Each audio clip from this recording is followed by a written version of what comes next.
పత్రిక 4వ అధ్యాయం 19వ వచనం. కాగా దేవుడు తన ఐశ్వర్యము చొప్పున క్రీస్తు యేసునందు మహిమలో మీ ప్రతి అవసరమును తీర్చును. ఫిలిప్పీలకు అపోస్తలుడైనటువంటి పౌలు ఈ సందేశాన్ని పంపిస్తూ ఉన్నాడు. ఏం జరిగినప్పుడో తెలుసా? పౌలు గారు జైల్లో ఉన్నారు. జైల్లో ఉన్నటువంటి పౌలు గారికి కొన్ని వస్తువులు పంపించారు. అవి పుచ్చుకున్న తర్వాత పౌలు గారు తిరిగి ఉత్తరం రాశాడు ఈ ఫిలిప్పీలకు. మీరు పంపించినటువంటి వస్తువులు ఎపఫ్రోదితు వలన పుచ్చుకొని ఏమీ తక్కువ లేకుండా ఉన్నాను, నేను సమృద్ధిగా ఉంది నాకు. మీరు పంపించినటువంటి వస్తువులు దేవునికి ప్రీతికరమైనవి, ఇష్టమైనటువంటి యాగమునై ఉన్నవి. కాగా దేవుడు తన మహిమలో మీ ప్రతి అవసరాన్ని తీరుస్తాడు అని చెప్పి వారిని ఆశీర్వదిస్తూ ఉన్నాడు. ఎప్పుడైతే సంఘము, ఎప్పుడైతే దైవ ప్రజలు దైవజనుని యొక్క అవసరాలు తీరుస్తారో అప్పుడు వారి మీదకి ఆశీర్వాదం వస్తుంది. దేవునికి స్తోత్రం కలుగును గాక. ఈ లాక్డౌన్ దినాల్లో ఎంతమంది దైవజనుని గుర్తు చేసుకున్నారు? ఖచ్చితంగా దైవజనుడి కుటుంబాన్ని ఎప్పుడు కూడా మనం గుర్తుపెట్టుకోవాలి. ఎందుకంటే వారు కేవలము దేవుని మీద మాత్రమే ఆధారపడతారు. ఎవరిని అడుక్కోరు, ఎవరి సొమ్ము అక్రమంగా అపహరించరు, కేవలము దేవుని మీద ఆధారపడతారు. అందుచేత దైవజనుడికి ఇచ్చే ప్రతి కానుక దేవునికి ఇచ్చేది. అది దేవుని యొక్క ఖజానాలోనికి వెళ్తుంది, పరలోకంలో జ్ఞాపకం చేయబడుతుంది. అక్కడ నుండి దేవుని యొక్క ఆశీర్వాదం దైవజనుడి ద్వారా ప్రకటించబడుతుంది. దేవునికి స్తోత్రం కలుగునుగాక. పౌలు గారు ఈ ఫిలిప్పీ సంఘాన్ని ఆశీర్వదిస్తున్నాడు. ఫిలిప్పీ సంఘము పౌలు గారు జైల్లో ఉన్నాడని మర్చిపోలేదు. వారు పౌలు గారి కొరకు ప్రార్థన చేస్తున్నారు. మమ్మల్ని దేవుని మార్గంలో నడిపించిన దైవజనుడు ఆయన. మమ్మల్ని చీకటిలో ఉన్నటువంటి మాకు, అంధకారంలో ఉన్నటువంటి మాకు, దేవుణ్ణి ఎరగనటువంటి మాకు దేవుణ్ణి పరిచయం చేసింది ఆయన.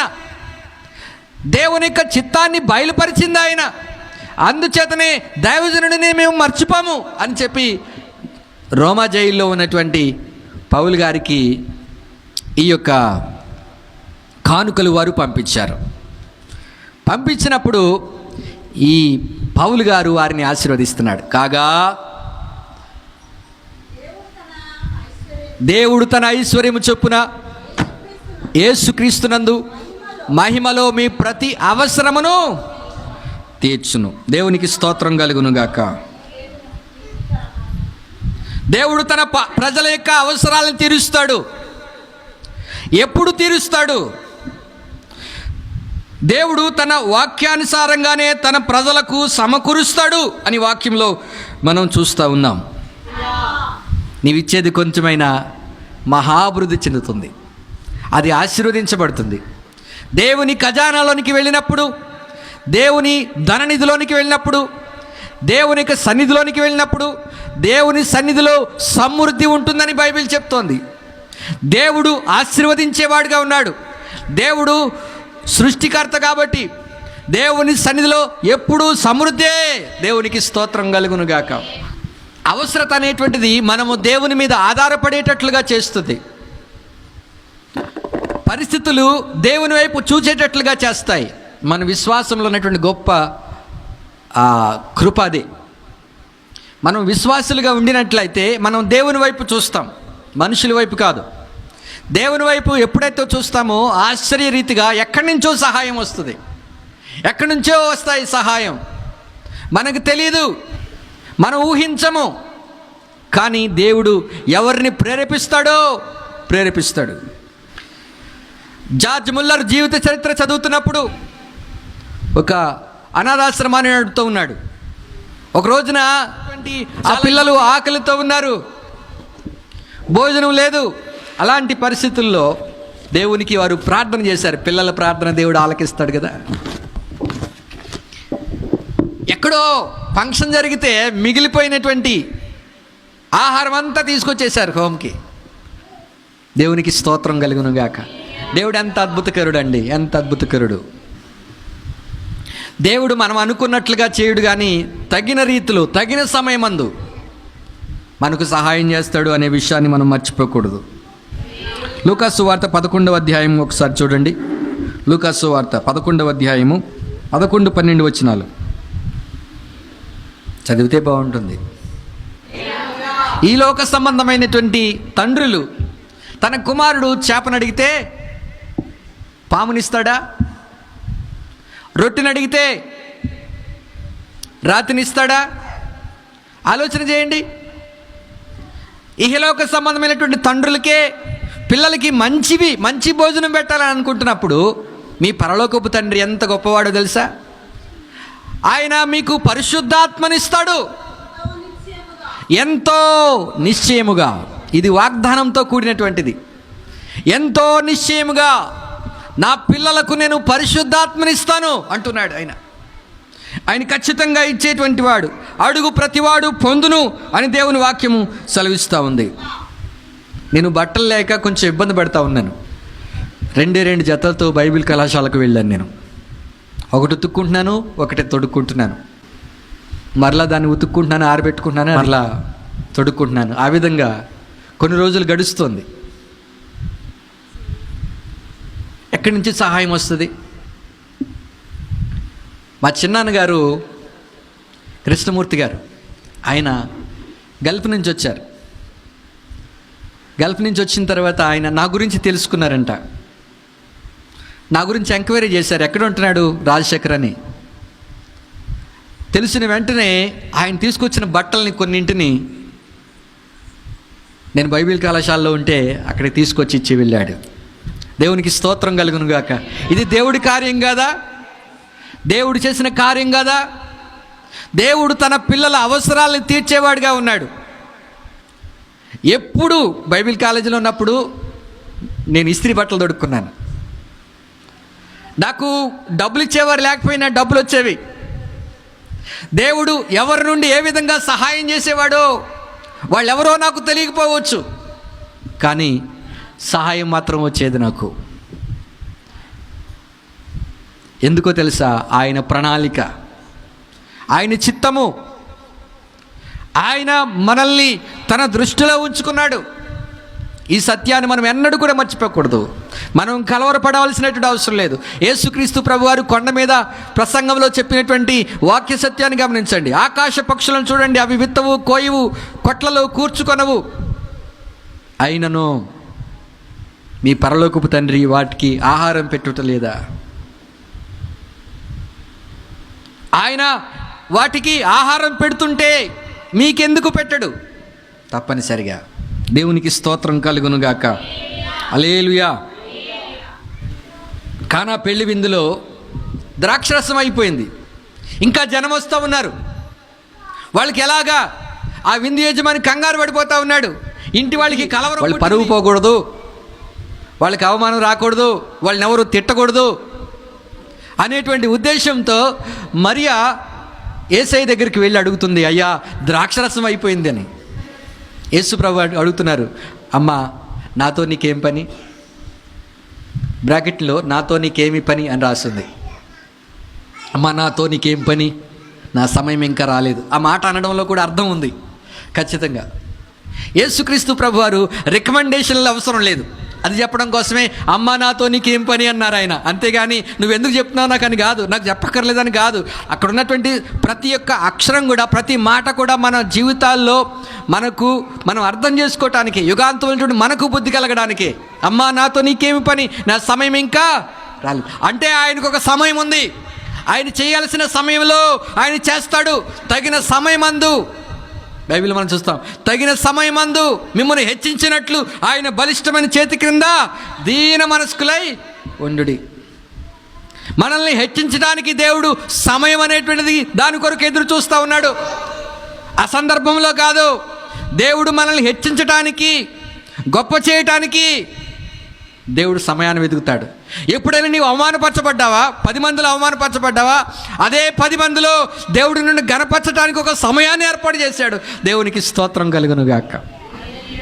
గర్విష్ఠుల గర్వాన్ని అణిచేవాడు ఆయన. దీనులను పెంట కుప్పలో నుంచి లేవనెత్తువాడు ఆయనే.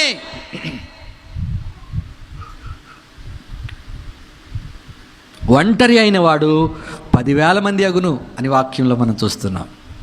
నీవు ఒంటరివి అనుకుంటే నిన్ను దేవుడు 10,000 మందిని చేస్తాడు. అంత గొప్పగా దేవుడు నిన్ను హెచ్చిస్తాడు. ఈ సత్యాన్ని మనము ఎన్నడూ కూడా మర్చిపోకూడదు. తగిన సమయమందు నా సమయం ఇంకా రాలేదమ్మా అన్నారు. ఆయన సమయం వచ్చింది. ఆయన సమయం వచ్చిన వెంటనే ఏం చేశారు? ఆయన అక్కడ పనివారిని పిలిచి, సేవకుల్ని పిలిచి, మీరు ఆ 6 రాతి బాణల్లో నీళ్లను నింపండి, పని చేయాలి.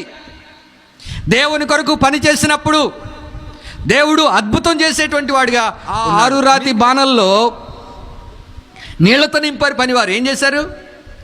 పనివారు పని చేశారు. అక్కడ నీళ్లతో నింపారు. ఎప్పుడైతే నీళ్లతో నింపారో ఇప్పుడు ప్రభు అంటున్నారు, ఇప్పుడు మీరు తీసుకెళ్ళి వడ్డించండి. అద్భుతం జరిగింది. వాళ్ళు నీళ్లు తీసుకెళ్ళి గ్లాసులోకి వెళ్ళింది ఏంటో తెలుసా? శ్రేష్టమైన ద్రాక్షరసం. దేవునికి స్తోత్రం కలుగును గాక. ప్రియులారా, ఒక పిల్లవాడు యేసయ్య దగ్గరికి 5 రొట్టెలు తీసుకొచ్చాడు, 2 చిన్ని చేపలు తీసుకొచ్చాడు. 5 రొట్టెలు 2 చిన్న చేపలు దేవుని చేతులకు వెళ్ళినాయి. అక్కడ కూర్చున్నది ఒకరిద్దరు కాదు, 10 మంది కాదు, 100 మంది కాదు, 200 మంది కాదు, 5,000 మంది స్త్రీలు పిల్లలు కాక అక్కడున్న రొట్టెలు 5 రొట్టెలు 2 చిన్ని చేపలు. అందరినీ కూర్చోబెట్టండి. యేసయ్య చేతులకు వెళ్ళి యేసయ్య ఆశీర్వదించి గంపలో వేశారు. ఇప్పుడు ఈ గంపలో ఉన్నవన్నీ మీరు తీసుకువెళ్ళండి. గంపలో నుంచి రొట్టెలు తీస్తూ ఉన్నారు శిష్యులు. వారి గంపల్లోకి ఎత్తుతూ ఉన్నారు. 12 మంది 12 గంపలు ఆ రొట్టెలు తీస్తూ ఉన్నారు, వస్తూ ఉన్నాయి. 5,000 మంది భోజనం చేశారు.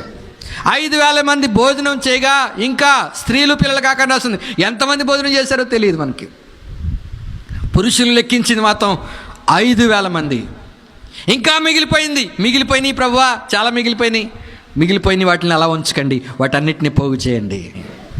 అద్భుతము జరిగిందని ప్రూఫ్, దేవుడు సమృద్ధి కలిగినటువంటి వాడు అనడానికి ఒక రుజువు 5 రొట్టెలు 5,000 మంది తినడం ఏంటి అనుకోవచ్చు, కానీ దేవుడు అద్భుతం చేసేవాడు.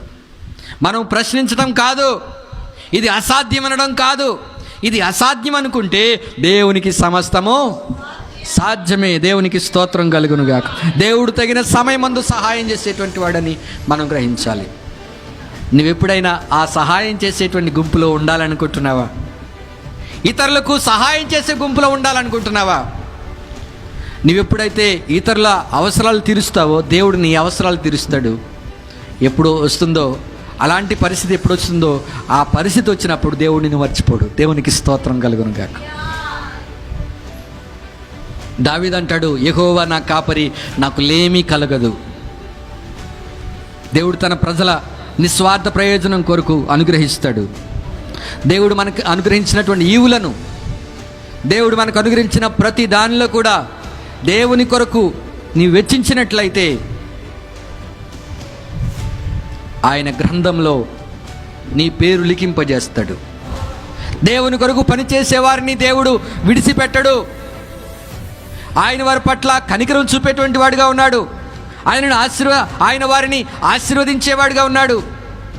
ఆయన వారి ఆపదలో, కరువు సమయంలో వారికి సమృద్ధినిచ్చేటువంటి వాడిగా ఉన్నాడు. మనం నమ్మినట్లయితే దేవుని మహిమను చూస్తాం. పరిశుద్ధుడైన తండ్రి, నీ గణనామానికి స్తోత్రాలు. పరిస్థితులు అనుకూలించినటువంటి పరిస్థితుల్లో కూడా నీవు సహాయం చేసేటువంటి వాడు నాయన. ఈ సమయం మందు ప్రభువా, మేము నమ్మిక ఉంచి నీ కొరకు మేము గొప్ప కార్యాలు చేసేవారిగా ఉండేందుకు నీ కృప ప్రసాదించుమని, ఘనత మహిమ ప్రభావాలు మీరు పొందమని మా రక్షణకర్త అయిన యేసు నామం పేరట వేడుకొనుచున్నాము తండ్రి. ఆమేన్.